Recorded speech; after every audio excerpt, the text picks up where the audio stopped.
Y más allá de todo el tema que sucedió con la llegada de Nayib Bukele a Costa Rica, la noticia en las últimas horas es la ayuda militar, la ayuda que entró a Costa Rica, que algunos caracterizan o categorizan más bien como militar, otros dicen que es ayuda para los damnificados. ¿Hasta dónde hay legalidad? ¿Hasta dónde hay ilegalidad? Está conmigo Daniel López, director de Relaciones Internacionales de la Universidad Latina, también internacionalista. Daniel, un gusto tenerlo acá. Muy buenas noches. Muchas gracias, Sergio, a usted y al set de Telediario que nos recibe acá esta noche. Daniel, analicemos lo primero, este tema de la entrada de militares a Costa Rica. ¿Se puede llamar así, entraron militares realmente de El Salvador a nuestro país? Bueno, en honor a la correcta forma de denominación, sí son militares, sin embargo, lo que cambia es el objetivo. Por eso, cuando se habla de que son tropas o no son tropas, una tropa corresponde a un batallón, a un grupo de hombres o mujeres que llegan armados con un objetivo determinado para el logro de intereses de su causa, de su país en este caso. En este particular podemos ver que las personas que entran vienen en un avión comercial, vienen sin armas y vienen con víveres y vienen y se ponen, ojo con esto, porque con pequeños trazos se pueden ver los detalles y se ponen a las órdenes del Comité de Emergencias, de la Comisión Nacional de Emergencias. Es decir, si lo catalogamos como una tropa, es una tropa bajo el mando del Estado de Costa Rica. Ahora, el ministro de Seguridad, Mario Zamora, asegura que no entraron armados. ¿Eso en qué cambia el panorama? Bueno, porque cuando vienen armados o artillados, vienen con un objetivo de defensa de los intereses de su causa, en este caso de El Salvador. Y en esta particular situación que estamos viendo, Sergio, nos estamos dando cuenta de que vienen y se ponen a las órdenes de las autoridades costarricenses para salvaguardar el bien superior de las vidas humanas y el patrimonio de esas personas que están siendo afectadas. Ahora, también sé que hay principios de legalidad para entrar de tropas en Costa Rica inclusive, pero también sé que hay ayuda humanitaria. Uno esperaría ver también a los diputados que ganan más de 4 millones de colones en ayuda humanitaria también en este momento. Por supuesto, en este caso hay que apelar un poco también a las cosas. Con una ley de emergencias en Costa Rica, una declaratoria de emergencia le permitiría al gobierno, en especial al Poder Ejecutivo, hacer ingreso de recursos humanos y materiales necesarios para poder paliar la situación que se está viviendo de calamidad. Sin embargo, estamos viendo que la declaratoria de emergencia no se ha dado. Ahora bien, si el caso aquí se presenta como que estamos ante una situación de calamidad, que el país necesita ayuda para poder atender la situación que se está viviendo, pues enhorabuena se puede determinar que es el interés superior del bienestar público y colectivo lo que se está dando acá. Sin embargo, vemos que sí hay un error de procedimiento en el gobierno y creo que ha sido la media de este gobierno. Pero al final es un error de procedimiento que si uno lo ve desde afuera, al final están ayudando y es lo que uno se pregunta. 21 diputados están solicitando la declaratoria de emergencia nacional. En Cartago también se solicitaba una declaración de emergencia. Hemos visto esa necesidad, pero en ese error de procedimiento uno dice, ¿para qué tanta burocracia si al final estamos ayudando gente? En este caso se aplicaría, yo no soy abogado, pero sí hay un principio que en ciencias políticas y al menos en relaciones internacionales dentro del derecho se ve, no se puede prohibir lo que no hace daño. Si no está generando un perjuicio, en este caso, para la situación que estamos viviendo, al contrario, está generando una mitigación de la situación, no podemos ponernos en situaciones mezquinas. Pueden ser discursos políticos, sí, perfectamente, pero tenemos que estar claros de que no se puede en este caso venir a decir prohibamos algo que no está generando un perjuicio a nadie. Ahora, ¿cómo se puede subsanar este error de procedimiento? Pensando en la población, pensando en los damnificados y en las miles de personas que están siendo afectadas por las fuertes lluvias del huracán Rafael. En honor a la verdad, si nos ponemos a ver, la única manera de que se puede remediar esto es con un diálogo muy claro desde el Poder Ejecutivo con el Poder Legislativo y con el Poder Judicial, de que todo es bajo el interés superior de los ciudadanos costarricenses afectados y que quede claro, pero pareciese que ni un bando ni los otros quieren escuchar excusas o quieren escuchar las propuestas de los otros. Entonces posiblemente se va a dar un control político muy constante e insidioso durante los próximos días, probablemente van a llamar a hacer declaraciones, pero al final el detalle que se va a encontrar, y esperemos que así sea, va a ser ese beneficio para las personas que han sido afectadas con esta situación en Costa Rica. Ahora, recordemos las palabras del presidente Nayib Bukele. Este avión iba para Valencia, España. Sin embargo, el gobierno español, al parecer, hay un tema de rechazo de la ayuda humanitaria y es en ese momento donde se hace el anuncio del envío para Costa Rica. Sí, fue algo, por eso es, Sergio, precisamente donde se habla. En el Estado de Derecho y el estado contractualista en que vivimos aquí en Costa Rica, que todo tiene que pasar por un procedimiento, por un debido proceso, a veces se da eso de que genera la obstaculización de la inmediatez.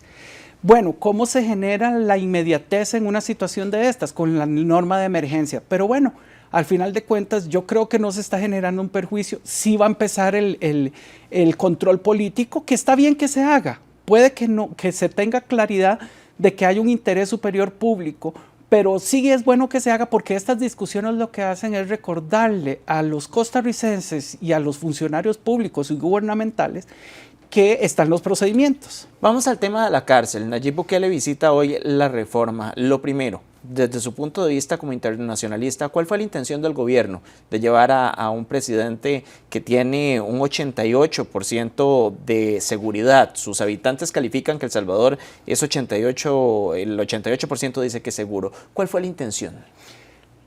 Primero que nada, en política se vive mucho del efecto demostración. Solo generar esa pregunta que usted está haciendo, Sergio, es lo que puede ser la causa de haber llevado al presidente Bukele a la reforma. ¿Qué intención tiene el presidente? ¿Qué es? ¿Que vamos a hacer igual que en El Salvador? ¿Qué es? ¿Que es un aviso de que nos pongamos, que bajemos 2 rayitas al nivel de violencia con que estamos operando el crimen organizado en el país, porque si no vienen medidas más duras? Posiblemente genera ese nivel de incertidumbre, y en nivel de incertidumbre pues entonces viene la prevención, ya sea del crimen organizado, de los cuerpos policiales, etc. Lo claro que aquí está y que hay que tener muy sobre la mesa es que Nayib Bukele llegó al poder en un momento en el que los líderes jóvenes que habían en el mundo empezaron como a sucumbir tal vez a las responsabilidades que estaban. Jacinda Ardern en su momento en Nueva Zelanda, algunos líderes latinoamericanos también, menores de 40 años, menores de 50 años, y Nayib Bukele llegó y parecía ser un joven más que llegaba a la presidencia y que iba a pasar sin pena ni gloria. Sin lugar a dudas, cuando él llega y empieza a tomar medidas que mucha gente pensó que iban a ser políticas públicas más de las que se han probado en cualquier lugar del mundo, le surtieron efecto. Y cuando surtieron efecto es allá donde se prenden las alarmas de otros estados, de otros gobiernos, y entonces es a donde dicen, bueno, ¿qué está haciendo El Salvador que le funcionó? Lo que hay que tener claro, eso sí, es que la teoría y la misma historia nos ha dicho que porque haya funcionado en El Salvador no quiere decir que va a funcionar en todo lado.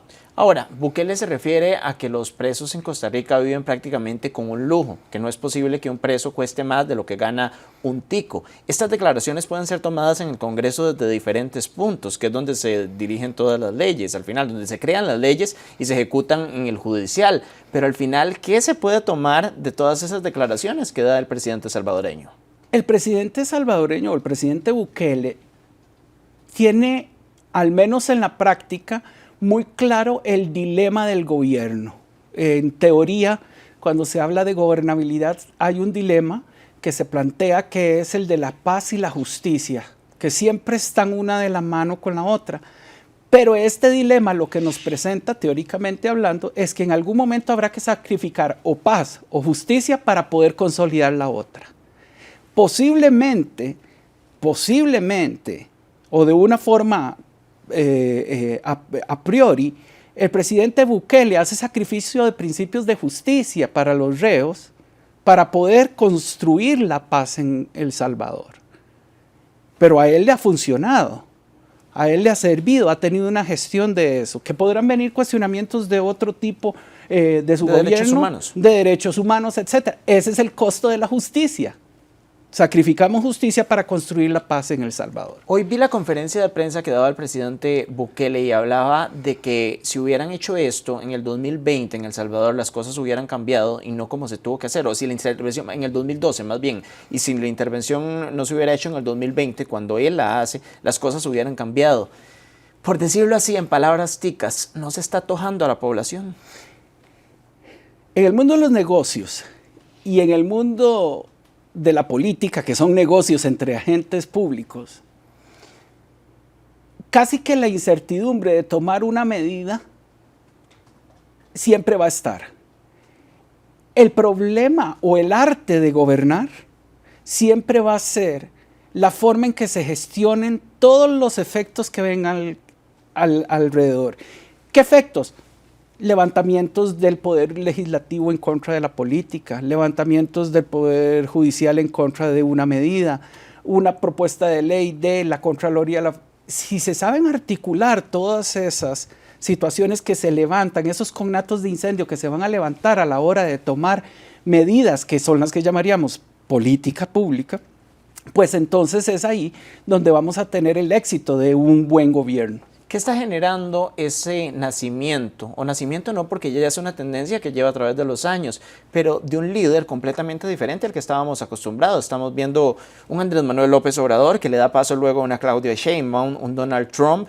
Estamos viendo también un Nayib Bukele, un Rodrigo Chávez que tiene una tendencia completamente diferente a lo que estábamos acostumbrados en Costa Rica y que los niveles de popularidad de cada uno de ellos nos indican qué es lo que la gente le está gustando. No esperábamos una ganancia de Trump como la que tuvo. Exacto. Lo que tenemos que entender en estos momentos o en la coyuntura actual, que es una generalización, ¿verdad? Y no tiene que ver con ideología, es una cuestión de procedimiento, es que los políticos se dieron cuenta que discursando las cosas que son álgidas, que duelen, y visibilizando eso que muchas veces se ha querido tapar por dar una buena imagen, encuentran votos y encuentran seguidores. Pero ahí le voy a hacer una pausa. ¿Los políticos se dieron cuenta o el ciudadano se cansó de lo tradicional? El ciudadano se cansó del político que maquillaba siempre los discursos para generar beneficio en la imagen pública. Y eso lo que ha llevado es que entonces lleguen políticos que encontraron asidero en esos discursos pasionales que a la gente le gusta oírlos porque es una realidad, el hambre, el desempleo, etcétera. Y bueno, pues entonces eso ha llevado a que lleguen políticos con esos discursos y que los mantengan aún durante el gobierno. Por eso es que se afirma que, un ejemplo, presidentes como Milei, presidentes como López Obrador, que ya terminó, pero Claudia Sheinbaum, se mantienen en una campaña permanente porque están constantemente queriendo discursar lo que el colectivo quiere escuchar y quiere ver que se está tratando.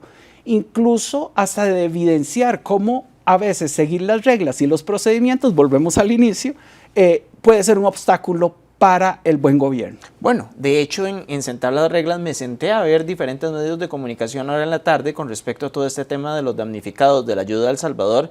Encontré, si acaso, 5 comentarios negativos con respecto a lo que decían los diputados. Más bien todos apoyaban al presidente Chávez en este caso. Yo creo que aquí hay que tenerlo claro, Sergio. Por más que haya habido un error de procedimiento, tal vez del Poder Ejecutivo, etcétera, pero no se puede ser mezquino. Costa Rica está necesitando esa ayuda.